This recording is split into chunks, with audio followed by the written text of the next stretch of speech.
Hello friends, welcome to our YouTube channel. આજે હું તમને આ સોલર મોડ્યુલની સોલર સેલની એફિશિયન્સીને કેલ્ક્યુલેટ કરતાં શીખવાડીશ.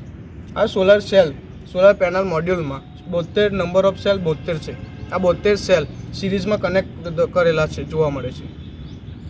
તો સેલની એફિશિયન્સી શોધવા માટે આપણે સૌપ્રથમ સેલની એફિશિયન્સી બરાબર પી આઉટપુટ અને પી ઇનપુટ શોધવો પડે. પી ઇનપુટ હોવો જરૂરી છે. તો પી આઉટપુટ આપણે સોલર સેલનો પી આઉટપુટ અને પી ઇનપુટ સોલર સેલના પી ઇનપુટ આપણને એરિયા પરથી મળશે. આ સોલર સેલના એરિયા પરથી અને સ્ટાન્ડર્ડ આઇસોલેશન પરથી મળશે. તો પી આઉટપુટ સૌપ્રથમ આપણે શોધતા પી ઇનપુટ બરાબર આપણે સૌપ્રથમ એરિયા લઈશું. તો એરિયા આપણને આ સોલર સેલનો એરિયા 156 બાય 156 mm દર્શાવે છે. તો P in is equal to 156 mm into 156 mm. તો આ mm છે. તો હવે આપણે સૌપ્રથમ mmને આપણે મીટર સ્ક્વેરમાં ફેરવતા તો 1056 ઇન્ટુ 0.156 મીટર સ્ક્વેર. તો આનો આન્સર આપણને મળશે 0.024336 મીટર ક્યુબ મળશે. આપણને પાવર ઇનપુટ દર્શાવે છે.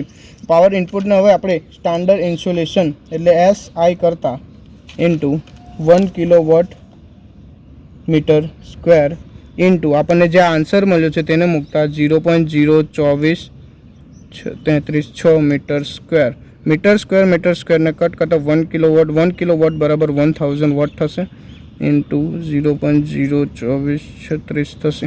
તો આપણને આન્સર મળશે 24.33.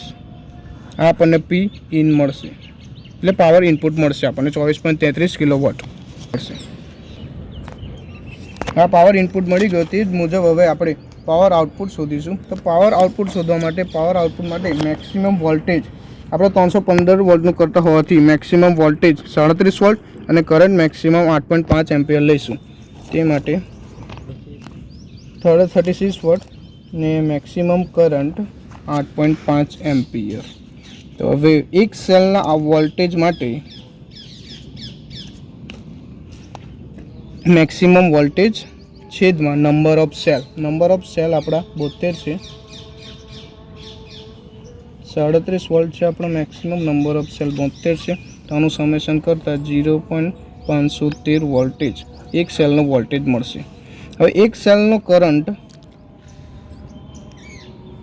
આપણને 8.5 એમ્પિયર જ મળશે, કારણ કે સોલર સેલમાં આપણે સિરીઝમાં વોલ્ટેજ ઇન્ક્રીઝ થતો જોવા મળે છે. કરંટ સેમનો સેમ જ રહે છે. તે માટે એક સેલનો કરંટ 8.5 એમ્પિયર જ રહેશે. જે મેક્સિમમ કરંટ છે તે જ રહેશે.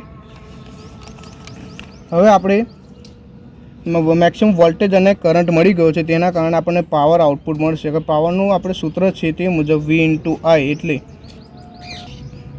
પાવર આઉટપુટ એટલે V ઇન્ટુ I છે. એટલે V બરાબર આપણે વોલ્ટેજ શોધ્યો તે 0.513 વોલ્ટ અને કરંટ 8.5 એમ્પિયર. આના ગુણાકાર કરતાં આપણને પાવર આઉટપુટ મળશે 4.36 વોટ આઉટપુટ મળશે. આ આપણને પહેલું પાવર મળે છે. હવે આપણે એક સેલની એફિશિયન્સી શોધવા માટે સૂત્ર છે કે એફિશિયન્સી સેલ બરાબર પી આઉટપુટ છેદમાં પી ઇનપુટ. સૌપ્રથમ મેં તમને જણાવ્યું તે મુજબ પાવર આઉટપુટ આપણે શોધ્યો છે તે મુજબ 4.36 વોટ ને પાવર ઇનપુટ તમને મેં આગળ દર્શાવ્યો હતો તે મુજબ 24.33 વોટ આવશે. હવે આપણે અને પર્સન્ટેજમાં એફિશિયન્સી શોધવા માટે ઇન્ટુ 100 કરીશું. તો 4.36 એનું વોટ કેન્સર, આનો સમેશન કરતાં 17.92% આપણને એક સેલની એફિશિયન્સી મળશે. આ પરથી આપણે આને ક્રોસ વેરિફિકેશન કરવા માટે આપણે સેલની એફિશિયન્સી તે મોડ્યુલની એફિશિયન્સી કરતાં વધારે જોવા મળે છે. તે પરથી આપણે તેને ક્રોસ ચેક કરી શકીએ છીએ. એફિશિયન્સી મળશે. Hello friends, welcome to our YouTube channel. મારું નામ છે વસાવત રૂમિલ રાજેશભાઈ. તો હું આજે તમને આ સોલાર પેનલની એફિશિયન્સી કેલ્ક્યુલેટ કરતાં શીખવાડીશ. તો આપણે આની એફિશિયન્સી કેલ્ક્યુલેટ કરવા માટે ફોર્મ્યુલાનો યુઝ કરશું. Efficiency equal P out upon P in. તો આનો પી આઉટ એ આપણને આ પેનલની ડેટા શીટમાંથી મળી જશે. 315 વોટ આનો આઉટપુટ છે. તો હવે આપણે આનો પી ઇન શોધીશું. પી ઇન શોધવા માટે આપણે L ઇન્ટુ એ કરીશું. L એટલે સ્ટાન્ડર્ડ આઇસોલેશન, જેની કિંમત છે 1 કિલોવોટ પર મીટર સ્ક્વેર અને એનો મતલબ થાય છે એરિયા ઓફ મોડ્યુલ. મોડ્યુલનો એરિયા એ આપણે આ ડેટા શીટમાં આપેલ છે તેની મદદથી આપણે કેલ્ક્યુલેશન કરીશું. તો મોડ્યુલનો એરિયામાં આપેલ છે. મોડ્યુલનો એરિયા છે 1.961 બાય 0.991 મીટર. હવે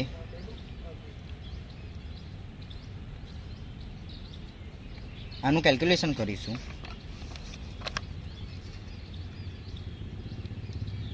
એક 961 ગુણ્યા 0.991 તો આપનો જવાબ આવે છે 1.9433 મીટર સ્ક્વેર. હવે આમાં મીટર સ્ક્વેર કેન્સલ આઉટ થશે અને આનો જવાબ આવશે 133 કિલોવોટ. આને આપણે વોટમાં ફેરવીશું, તેથી આપણે ગુણ્યા 1000 કરીશું. તો આપણો જવાબ આવે છે 1943.35. આ વેલ્યુ પી ઇન છે. હવે આપણે પી આઉટની વેલ્યુ મૂકીશું, જે છે 315 ભાગ્યા પી ઇનની વેલ્યુ 1943.35.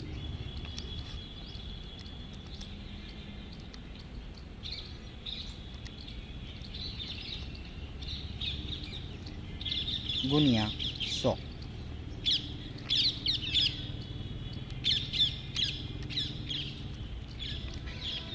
તો આપની એફિશિયન્સી આવે છે 16.20%. આ રીતે આપણે એક મોડ્યુલની એફિશિયન્સી કેલ્ક્યુલેટ કરી શકીએ છીએ.